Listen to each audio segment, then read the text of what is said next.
തലക്കെണ്ണ പ്രയോഗം എന്ന് പറയുന്നത് നമ്മുടെ ദിനചര്യയുടെ ഭാഗം തന്നെയായിരുന്നു. കേരളത്തിലെ ആയുർവേദ പാരമ്പര്യത്തിൻ്റെ ഒരു സംഭാവന തന്നെയായിരുന്നു. ഒരു വ്യക്തിയുടെ പ്രകൃതിയും അയാളുടെ ദോഷാവസ്ഥയ്ക്ക് അനുസരിച്ചിട്ടെല്ലാം തന്നെ തലക്കെണ്ണ നിശ്ചയിച്ചിട്ട് അത് നമ്മുടെ ദിനചര്യയുടെ ഭാഗമായിട്ട് എണ്ണ തേച്ച് കുളി എന്ന് പറയുന്ന ഒരു പ്രയോഗത്തിലേക്ക് കൊണ്ടുവരിക എന്നുള്ളത്. ഇത്തരത്തിൽ സ്ഥിരമായിട്ട് തേച്ച് കുളിക്കുന്ന എണ്ണകളുടെ പ്രയോഗം ഒരു വ്യക്തിനെ ആരോഗ്യപരമായിട്ട് നിലനിർത്താൻ ഒരുപാട് തരത്തിൽ സഹായിക്കുന്നതാണ്. എന്നാൽ എല്ലാവർക്കും എണ്ണ തേച്ച് കുളി പറ്റുമോ, പ്രത്യേകിച്ച് തലക്കെണ്ണ പറ്റുമോ എന്ന് പറഞ്ഞാൽ അതല്ല. നീരിറക്കം, കഫദോഷത്താൽ ഉണ്ടാവുന്ന പല അസുഖങ്ങളുള്ള ആൾക്കാർക്ക് ഒരിക്കലും തലക്കെണ്ണ തേക്കാനും പാടില്ല.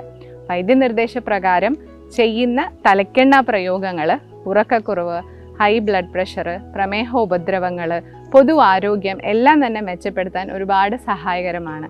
നമുക്കെല്ലാം തലയിൽ എണ്ണ പ്രയോഗിച്ച് കുറേയും കൂടിയും ആരോഗ്യവാന്മാരായിട്ട് മാറാം.